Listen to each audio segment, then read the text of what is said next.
Om Shanti. Good morning. 15 फरवरी 2023 आज बुधवार है।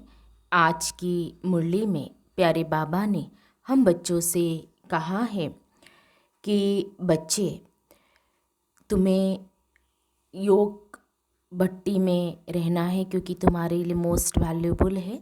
बाबा को याद करना है, योग भट्टी में रहना अर्थात।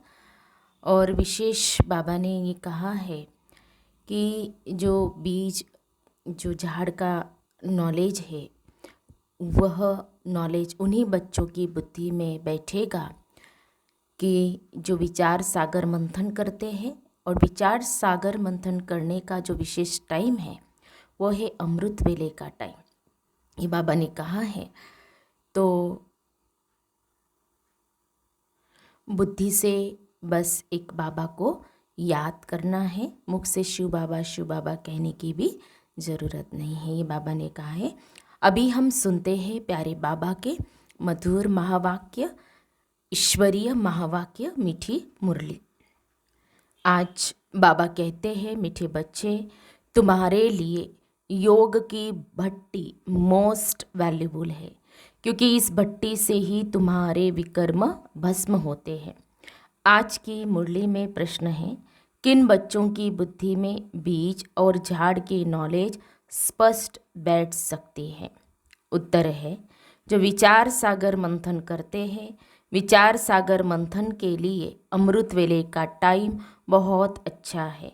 अमृत वेले उठकर बुद्धि से एक बाबा को याद करो, तुम्हारा अजपा जाप चलता रहे।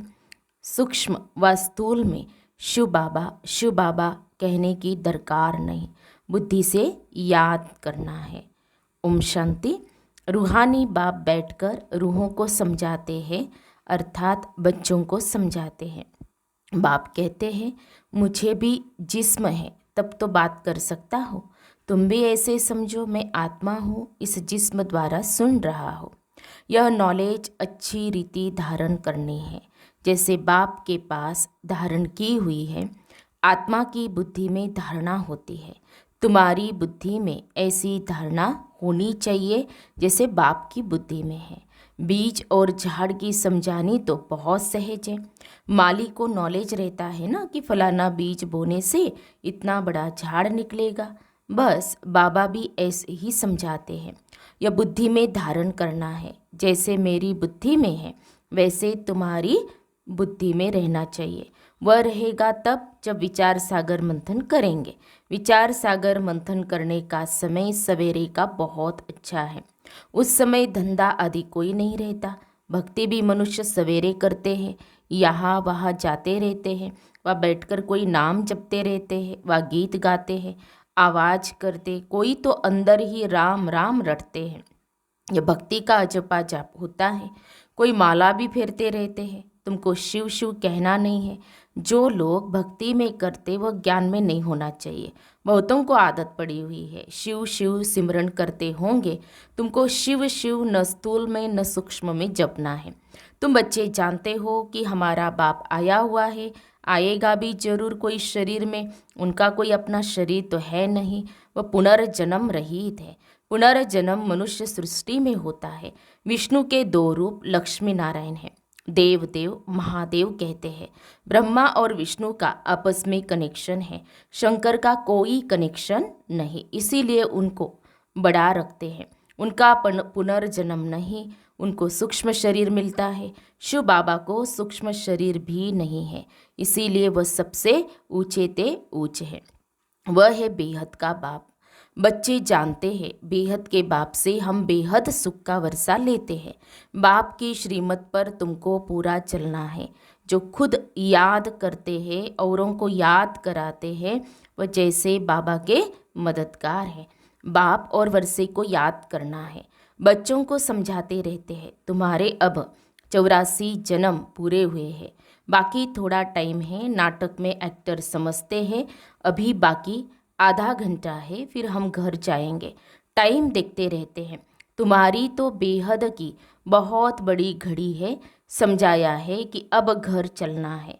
बाप को याद करने से तुम्हारे विकर्म विनाश होंगे और कोई शास्त्रों में ऐसा सहज योग है नहीं। वह तो बहुत हठयोग करते हैं, बहुत मेहनत करते हैं, जो तुम माताएं कर न सको। तुमको हठ योगियों के मुआफिक आसन नहीं लगाना है। हाँ, सभा में ठीक होकर बैठना है। तुम्हारा राजयोग है टांग पर टांग चढ़ाकर बैठना। ऐसे राजयोग में बैठने से नशा चढ़ेगा। हठयोग में दोनों टांग चढ़ाते हैं। बाबा तुमको तकलीफ नहीं देते हैं, सिर्फ थोड़ा फर्क रखना चाहिए कॉमन बैठने में और योग में बैठने में। तुम राजयोग सीख रहे हो तो ऐसे बैठना चाहिए जो मनुष्य समझे ये राजयोग में बैठे। यह हमारा राजाई का ढंग है। तुम बेहद के बाप द्वारा राजाओं का राजा बन रहे हो। ऐसे बाप को घड़ी घड़ी याद करना है। सतयुग में बाप को याद नहीं किया जाता है, अपने को किया जाता है। कलयुग में न बाप को जानते न अपने को जानते हैं, सिर्फ बाप को पुकारते हैं। अभी तुम अच्छी रीति जान गए हो और कोई ऐसे नहीं समझते कि बाप बिंदी है, अति सूक्ष्म भी कहते हैं। फिर कहते हैं हजारों सूर्यों से भी तीखा है, तो बात मिलती नहीं है। जब कहते हैं नाम रूप से न्यारा है, फिर हजारों सूर्य से तीखा क्यों कहना चाहिए? पहले तुम भी ऐसे समझते थे। बाप कहते हैं ड्रामा में यह समझानी देरी से मिलनी थी। सूक्ष्मते सूक्ष्म गुह्य बातें समझकर समझाई जाती है। ऐसे नहीं ख्याल आना चाहिए कि पहले हजारों सूर्यों से तेजोमय कहते थे, अब फिर बिंदी क्यों कहते। जब आईसीएस पढ़ेंगे तब आईसीएस की बातें करेंगे, पहले कैसे करेंगे? इसमें मूंझने की दरकार नहीं है। ड्रामा में जब बाबा को समझाना है तब समझाते हैं। इनके बाद भी अर्जुन क्या क्या समझाएंगे, क्योंकि बाप का भी प्रभाव तो निकलना है ना। जैसे तुम्हारी आत्मा है वैसे वह भी आत्मा है, परम धाम में रहते हैं, उनको परम आत्मा कहते हैं। यहाँ जब आते हैं तो नॉलेज देते हैं। बाप कहते हैं जब पतित दुनिया होगी तब मैं पावन दुनिया बनाने आऊँगा। पुकारते भी है हे पतित पावन, हे दुख हरता, सुख करता आओ। वह तो संगम पर आएगा। जब रात पूरी होगी तब दिन होगा। पुरानी दुनिया का अंत होगा। कर्मातीत अवस्था अंत में होगी। तुमको रहना भी गृहस्थ व्यवहार में है, छोड़ना भी नहीं है। शरीर निर्वाह अर्थ व्यवहार करते हुए कमल फूल समान पवित्र रहना है। देवता तो है ही पूर्ण पवित्र, परंतु कब और कैसे बने, जरूर पुरुषार्थ किया तब तो प्रारब्ध पाई। पुरुषार्थ अनुसार प्रारब्ध बनी, जैसा कर्म वैसी प्रारब्ध, यह तो चलता ही रहता है। अभी तो तुमको कर्म सिखलाने वाला बाप मिला है, उनको अच्छी रीति याद करना चाहिए। तुम एडॉप्टेड बच्चे हो। मारवाड़ियों में एडॉप्शन बहुत होती है, तुम्हारी भी एडॉप्शन है। तुम इनके गर्भ से नहीं निकले हो। एडॉप्शन में दोनों बाप याद रहते हैं, अंत तक जानते हैं कि हम असूल किसका था, अब इनकी गोद के बच्चे बने हैं। तुम भी जानते हो हम किसके थे और किसके बने हैं। मैं अडॉप्ट हुआ हूँ परमपिता परमात्मा के पास, वह है स्वर्ग का रचयिता। उनकी रचना कितना समय चलती है? आधा कल्प। नर्क का रचयिता है रावण, उनका भी आधा कल्प राज्य चलता है। सतो प्रधान से तमो प्रधान बनते हैं, ये समझ की बात है। कुछ समझ में न आए तो पूछना चाहिए। जब सूर्य चांद को ग्रहण लगता है तो कहते हैं दे दान तो छूटे ग्रहण। सूर्य चांद को माँ बाप कहा जाता है। यहाँ भी मेल फीमेल दोनों को ग्रहण लगता है, तब कहते हैं 5 विकारों का दान दे दो। वह तो वर्ष में 1-2 वारी ग्रहण लगता है। यह तो कल्प की बात है। बाप आकर एक ही बार दान दे लेते हैं। मनुष्य बिल्कुल संपूर्ण काले बन गए हैं। आयरन एज है, सच्चे सोने में अलाय पड़ने से काला हो जाता है। नया घर, पुराना घर, नए बच्चे और बूढ़े में फ़र्क तो है ना। छोटा बच्चा कितना मीठा प्रिय लगता है, सब उनको चूमते हैं, गोद में बिठा आते हैं। पुराना जड़ जड़ीभूत हो जाता है तो कहते हैं कहाँ शरीर छूटे तो अच्छा। ज़्यादा दुख क्यों सहन करे, आत्मा एक शरीर छोड़ जाकर दूसरा लेती है। यहाँ हम बीमार को मरने नहीं देते हैं, फिर भी जितना सुने उतना अच्छा। शिव बाबा और वर्षे को याद करते रहे। बीमारी में जब ज़्यादा पीड़ा होती है तो सब भूल जाता है, बाकी जिसका किसमें भाव होता है वह सामने आ जाता है। तुम्हारा तो अंजाम अर्थात वायदा है, मेरा तो एक शिव बाबा दूसरा न कोई, फिर दूसरे किसको याद क्यों करते हो। बाप कहते मेरे बिगर किसकी स्मृति भी न आए, गाया हुआ है अंत काल जो स्त्री सिमरे। सारा श्लोक कह देते, अर्थ कुछ भी नहीं समझते। है सारी संगम की बात जो भक्ति में गाते हैं। इस समय सिर्फ तुमको बाप और वर्षे को याद करना है। श्री नारायण तुम्हारी प्रारब्ध है तो अर्थ पूरा बुद्धि में होना चाहिए। बिगर अर्थ बहुत याद करते रहते हैं, पिछाड़ी में जिसके साथ जास्ती प्रीत होती है वही याद आते हैं। बड़ा खबरदार रहना चाहिए। तुमको याद करना है एक बाप को। बाप कहते हैं मन मना भव, तुम बच्चे कहते हो बाबा हम कल्प कल्प आपसे मिलते हैं।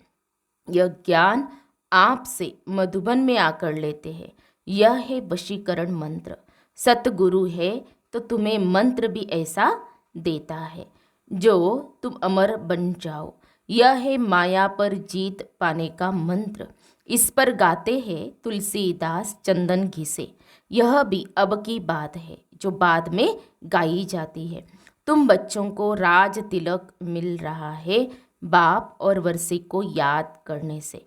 बाप और बादशाही को याद कर शरीर छोड़ेंगे तो राजाई तिलक मिल जाएगा।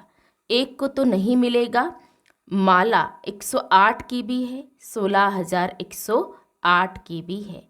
अब तो सिर्फ तुमको एक्यूरेट बाबा को याद करना है। बाबा के लिए कहते हैं तुम्हारी गत मत तुम ही जानो, सो बरोबर है।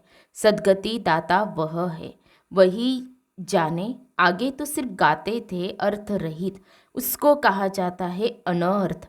प्राप्ति कुछ भी नहीं। मनुष्य दान पुण्य आदि करते करते उतरते ही आए हैं, प्राप्ति कुछ भी नहीं है। आसुरी मत पर सब अनर्थ हो गया है। यह भी नारायण की पूजा करते थे, अब फिर पुजारी से पूज्य बन रहे हैं प्रैक्टिकल में। अब तुम बच्चे जानते हो शिव बाबा हमको पढ़ाते हैं, ये तो पक्का याद रखना है, नहीं तो विकर्म विनाश नहीं होंगे। ये योग की भट्टी मोस्ट वैल्यूबल है। मुक्ति भी मिलती है ना। कोई कहते हमको मन की शांति चाहिए, परंतु पहले ये बताओ तुमको अशांत किसने किया। जरूर पहले शांति थी, अभी अशांत बने हो, तब तो शांति मांगते हो। शांति तो सारी दुनिया में चाहिए। एक को शांति मिलने से कुछ हो न सके, एक को शांति मिलने से ही सारी दुनिया में थोड़ी ही शांति हो सकेंगी। अशांत किसने किया है, मूंझ पड़े हैं। समझाया जाता है शांति धाम सुखधाम और यह है दुखधाम। सुखधाम में मनुष्य बहुत थोड़े थे, उस समय बाकी सब आत्माएं शांति धाम में थी। तुमको शांति वहाँ मिलेगी, यहाँ तो मिल न सके। यहाँ तो है ही दुखधाम, दुख में अशांति होती है। ये तो बहुत सहज है किसको भी समझाना। सुख शांति का वर्षा देने वाला एक ही बाप है। सतयुग में सुख शांति दोनों ही हैं। या आत्मा चाहती है कि मेरा मन शांत हो तो जाओ तुम अपने घर परम धाम, परंतु पतित फिर जा भी न सके। इसीलिए बाप समझाते हैं मुझे याद करो तो अंतमति सुगति हो जाएगी। बाप और वर्षे को याद करो, परंतु माया ऐसी है जो पवित्र बनने नहीं देती है। अबलाओं पर देखो कितने अत्याचार होते, विष बगैर रह न सके। बाबा के पास अनेक प्रकार के समाचार आते हैं। सबसे बड़ी हिंसा काम महाशत्रु की है। बाप कहते बच्चे विष छोड़ो, काला मुंह नहीं करो, तो कहते हैं कोशिश करेंगे। यह जहर है, आदि मध्य अंत दुख देने वाला है, परंतु तकदीर में नहीं है तो सुनते ही नहीं है। आत्माओं को बाप बैठ समझाते हैं आज से विकार में नहीं जाना, तो मुंह नीचे कर देते। अरे काम महाशत्रु है, यह अच्छा थोड़ी है। यह ही विशेष वर्ल्ड, सब पति थे। सतयुग में सभी संपूर्ण निर्विकारी है। अच्छा मीठे, अच्छा माता पिता बाप दादा के कल्प अथवा 5,000 वर्ष के बाद मिले हुए मीठे मीठे सिखिलदे बच्चों को याद प्यार और गुड मॉर्निंग। रूहानी बाप की रूहानी बच्चों को नमस्ते। हम रूहानी बच्चों की रूहानी बाप दादा को याद प्यार और नमस्ते नमस्ते। ओम शांति, ओम शांति, ओम शांति। गुड मॉर्निंग बाबा, शुक्रिया बाबा, थैंक्स बाबा, पद्मा पदम, शुक्रिया बाबा आपका। धारणा के लिए मुख्य सार, आज की मुरली का सार 2 पॉइंट में। पहली पॉइंट, टाइम बहुत थोड़ा है, इसलिए बाप का पूरा पूरा मददगार बनकर रहना है। बाप और वर्षे को याद करना है और दूसरों को भी कराना है। दूसरी पॉइंट, अंत समय में एक बाप की याद रहे, इसके लिए दिल की प्रीत एक बाप से रखनी है। बाप बिगर और कोई की स्मृति न आए, इसके लिए खबरदार रहना है। प्यारे बाबा का वरदान है, सोचना, कहना और करना, इन तीनों को समान बनाने वाले बाप समान संपन्न भव। सोचना, कहना और करना, इन तीनों को समान बनाने वाले बाप समान संपन्न भव। बाप दादा अब सभी बच्चों को समान और संपन्न देखना चाहते हैं। संपन्न बनने के लिए सोचना, कहना और करना तीनों समान हो, इसके लिए सब तैयारी भी करते हो। संकल्प भी है, इच्छा भी यही है, लेकिन यह इच्छा पूरी तब होगी जब और सब इच्छाओं से इच्छा मात्रम अविद्या बनेंगे। छोटी छोटी अनेक प्रकार की इच्छाएं ही इस एक इच्छा को पूर्ण करने नहीं देती है। स्लोगन है, अव्यक्त व कर्मातीत स्थिति का अनुभव करना है तो कथनी, करनी और रहने को समान बनाओ। अव्यक्त व कर्मातीत स्थिति का अनुभव करना है तो कथनी, करनी और रहने को समान बनाओ। तो हम सब ने सुने प्यारे बाबा के मधुर महावाक्य। आज प्यारे बाबा ने हम बच्चों को अटेंशन दिलाया है कि बच्चे, योग भट्टी का कितना महत्व है, जिससे तुम्हारे विकर्म विनाश होते हैं। और उसके लिए बाबा ने कहा है, विशेष अमृत वेले उठ करके विचार सागर मंथन करना है। और बहुत धारणा की बात बाबा ने ये बताई कि हमारी कथनी, करनी और रहनी तीनों ही हमारे क्या होने चाहिए, समान होने चाहिए। सोचना, बोलना और करना तीनों ही समान हो। अच्छा, ओम शांति।